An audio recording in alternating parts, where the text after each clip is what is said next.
Hi guys, it's Frankie from Frankie Tech.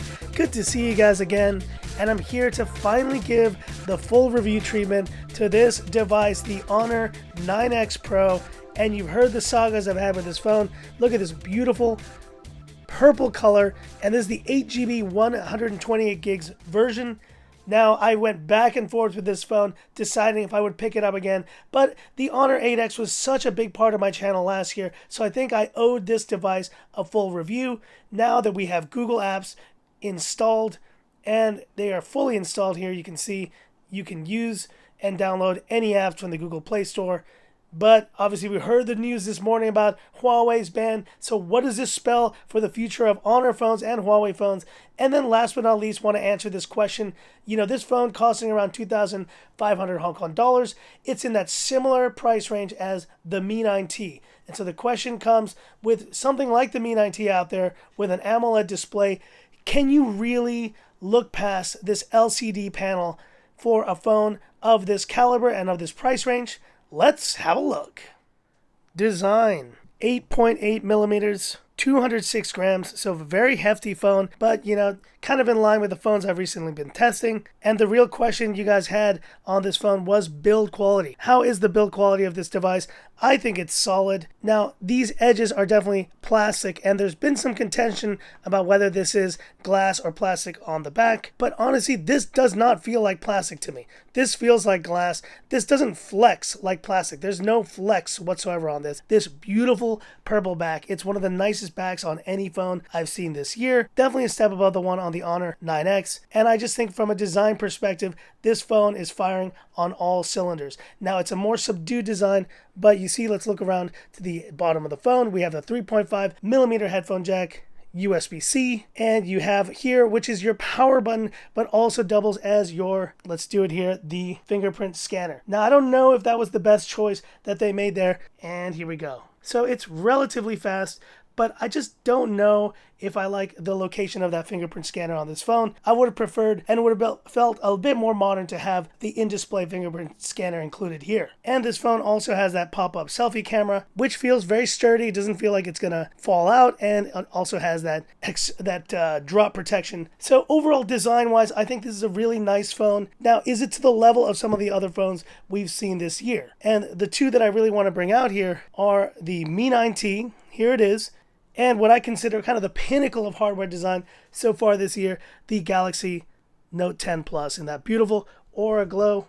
Now, you probably know which one I think is the best hardware-wise of these three. That's the Galaxy Note 10 Plus. But the question becomes a little bit more challenging when you put this next to the Mi 9T. Which of these do you think looks better?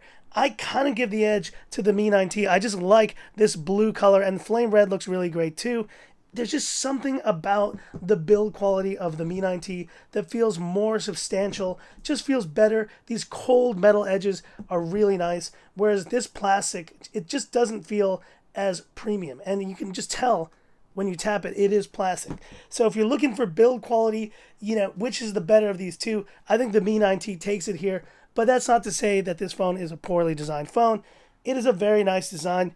And let's segue right into display, because that's the other kind of main plus here, but also main point of contention, 6.59-inch display. So we're looking at one of the biggest displays on any phone in this price bracket. And once again, I want to bring out the Mi 9T because that's the major question you guys are asking here. Is this LCD panel good? And how does it compare to the AMOLED panels that are being released on phones like the Mi 9T? I understand that for some of you guys, LCD is kind of like a no-go. Now, I will say, though, this panel is actually pretty decent. It gets plenty bright. Let's go to max brightness there. So you see, on this pretty bright day here in Hong Kong, it does get plenty bright. And you also have a really nice kind of uninterrupted display, 391 ppi, which will be a higher density on an LCD panel. So you look there, the words are just crisp, and so that is a non-issue. And so when you're looking at the deep blacks here, you can kind of tell already, but they are not as deep on an LCD panel. You can notice the separation there between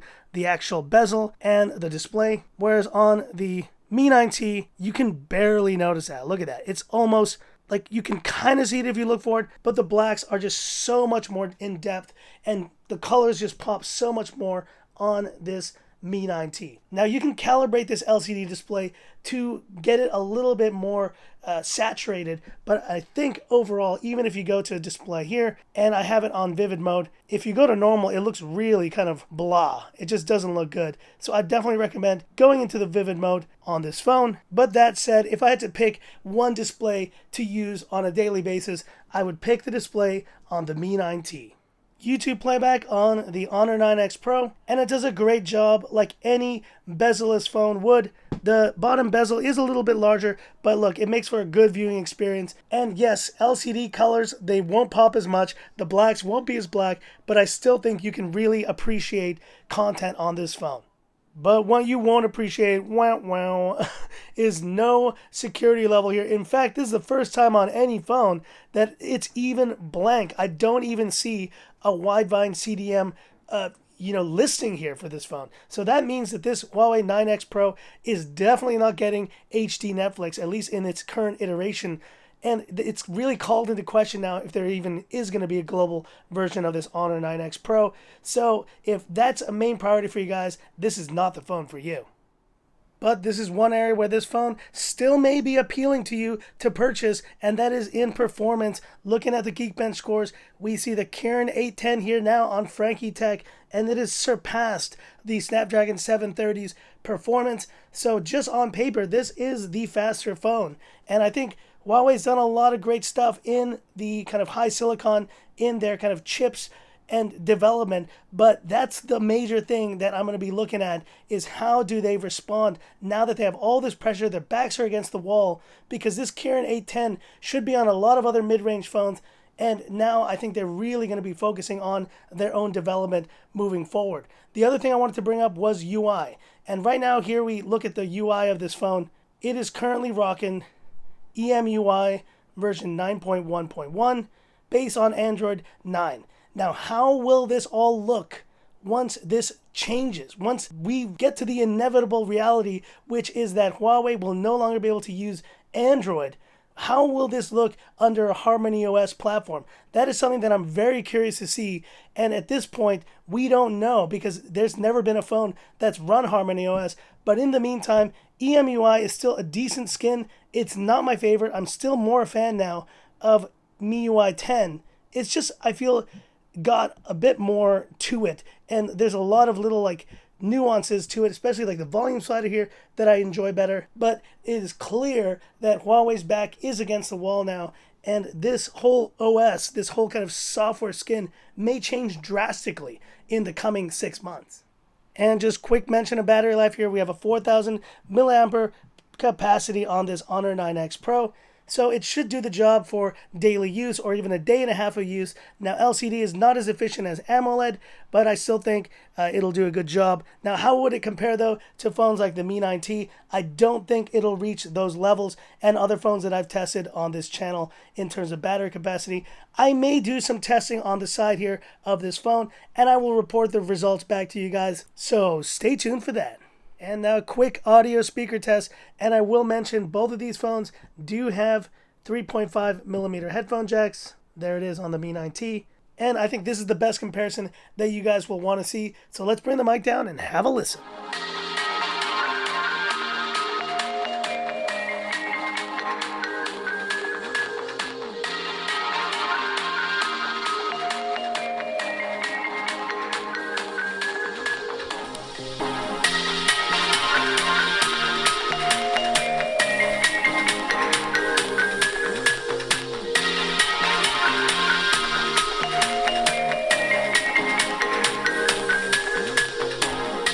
What can I say? I didn't expect it to be such a lopsided victory here. The Mi 9T just crushed the Honor 9X Pro.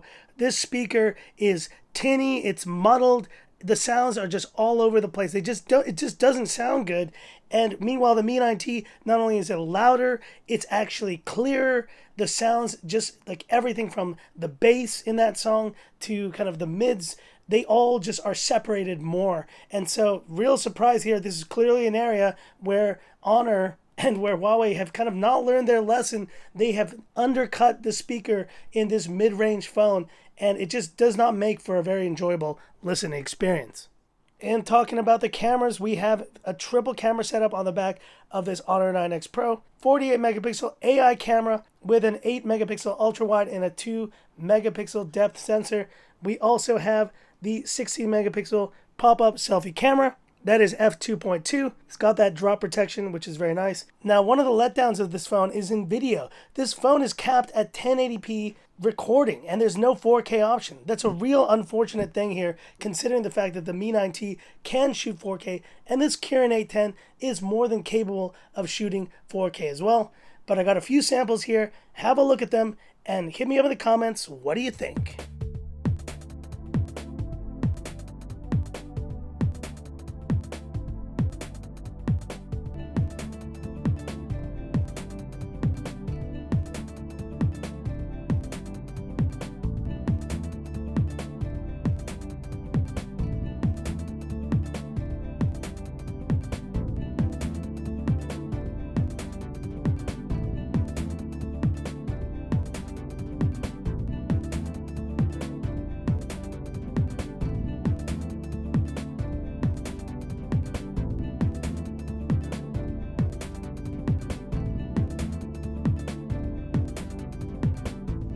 Here's rear-facing video on the Honor 9X Pro, and it recommends 1080p 30 FPS.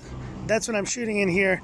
I don't think there's any stabilization on the other settings there, so it looks pretty stable, but we'll have to check when I get back upstairs. But hit me up in the comments, what do you think? And this is front-facing video on the Honor 9X Pro, shooting in 1080p here. Definitely need a shave soon. Sun's going away very soon. Looks pretty good. But hit me up in the comments, guys. What do you think? Alright, and here we are in PUBG. Let's wrap it up with PUBG, showing you guys the settings. And so this phone cannot do HDR, and neither can the Mi 9T. And one thing, it also recommended medium settings to me when I started on this Honor 9X Pro. Surprising considering how much power there actually should be with this Mali G52 in tow. So there it is, realistic, and I have enabled anti-aliasing, shadows, 150% brightness, and I have disabled auto adjust graphics. Let's go ahead and OK those, and let's get started. And you know what it's time for? The classic Frankie Tech swim test. Just keep swimming. Just keep swimming. Oh man, that'll never get old, will it? And here we are at the plane jump. So far, so good. And I love that these phones are utilizing the full screens here. Let's get down to the surface, get some guns, and get some action. Okay, we got a gun here on the Honor 9X Pro. Let's see if anyone's around. Oh, this dude is here. Oh my gosh, that was so fast, I didn't even realize that a guy was already in the room when I turned around. Incredible. So 1 kill on the Honor 9X Pro. And I'm getting shot at on the Mi 9T, so I better go get some guns real quick. Oh, they're shooting me on the Honor 9X Pro. Who is it? Take that. Oh yeah. 2 kills on the Honor 9X Pro. Now let's get some guns on this Mi 9T real quick. And every time I'm trying to find someone here on this Mi 9T, they're shooting at me on the Honor 9X Pro. Take that. Oh yeah, 3 kills, baby. So, man, a lot of action on this Honor 9X Pro. But I guess it is your review, my friend. So, it's all yours. And I will say the Mi 9T is still cool to the touch, while the Honor 9X Pro was feeling the heat. Well, a few stutters there, though. Gosh, and another person's trying to kill me on the Honor 9X Pro. Take that. 4 kills, baby. We got to get at least 1 kill on this Mi 9T. This is getting ridiculous. Come on, got to get 1 kill on this phone. Oh yeah, there we go. Headshot with the Mi 9T. And there you go, guys. That wraps up gaming. Now, how are these phones doing after this period of time? The Honor 9X is definitely feeling the heat. It is a lot warmer on this side than I expected. Meanwhile, the Mi 9T, guys, it's actually getting a little warm, but a lot cooler still than this Honor 9X Pro. And so I think here the Snapdragon 730 with this Adreno 618 is still doing better in terms of performance versus the Kirin 810's Mali G52. It still just feels cooler to the touch, and so honestly a surprising result. Now beyond that, which is the more enjoyable gameplay experience? While this Honor 9X Pro does have the bigger screen, it would allow for a bit more of an immersive experience. I still think I enjoy the gameplay on the Mi 9T. The AMOLED panel on this phone just makes for a more colorful, more vibrant viewing experience. And you can see the colors are a little bit washed out on the Honor 9X Pro. That's the reality of LCD. You're just going to have less punchy colors, not as deep blacks, and a less immersive viewing experience. So if I do give it the edge here, it's going to be to the Mi 9T. So that's it for this video and my final verdict on the Honor 9X Pro. Now don't get me wrong, I still think this phone brings a lot to the table, and I'm actually happy that I did give it another chance on the channel. You know, re-reviewing this phone after Google Apps came out was the first time I've ever done that. You know, I felt I owed it to this phone after the success of the 8X last year. But in terms of final verdict, what do I think of this phone? You know, considering the price point, I got this luckily used for the same price I sold it for, which was around 2,300 Hong Kong dollars. I've seen it in the stores here now for around 2,600 Hong Kong dollars. So very similar entry-level price point to the Mi 9T. And the Mi 9T, you know, it is a great phone for what it brings to the table. From design, display, you got that AMOLED panel, Snapdragon 730 performance. This is really the major competitor to this Honor 9X Pro. And I think, if I really have to just admit it, the Mi 9T is still the better option overall. The Honor 9X Pro is an interesting device. It's not to say that this device is bad. And there's a lot of nice aspects to it, like the design of the back. We got that 4,000 milliampere battery, and let's not forget that because it will have good battery life, I think, overall. But the major thing that brings this phone down, I think, is the LCD display. Now, the LCD display in 2018, it was a non-issue. And at this price point or lower price points, we were still okay with seeing LCD panels being used. But it's 2019 now, and in 2019 you can get some really quality phones with AMOLED displays for around the same price. And so in this day and age now, as we enter kind of late 2019, I just don't think this phone is competitive in the marketplace. And it's too bad, especially considering all the woes that Huawei and Honor are going to be going into. I think they needed a home run here, and I just feel they kind of missed the mark. But hit me up in the comments, which of these two phones would you pick up? Or do you think the Honor 9X Pro is still a viable option with all the Google and kind of Huawei mess that's happening? And that's it for this video. If you liked it, give me that thumbs up. And if you love the content of Frankie Tech, subscribe to the channel. Hit the bell icon for future updates. Gonna wrap this video up. Gonna go watch this Redmi Note 8 Pro release and event. So I'm sure all you guys are going to be following that too. But anyways, that's it for this video. Thanks for watching. And this is where I leave you by saying, this is Frankie Tech signing off. Have a good one.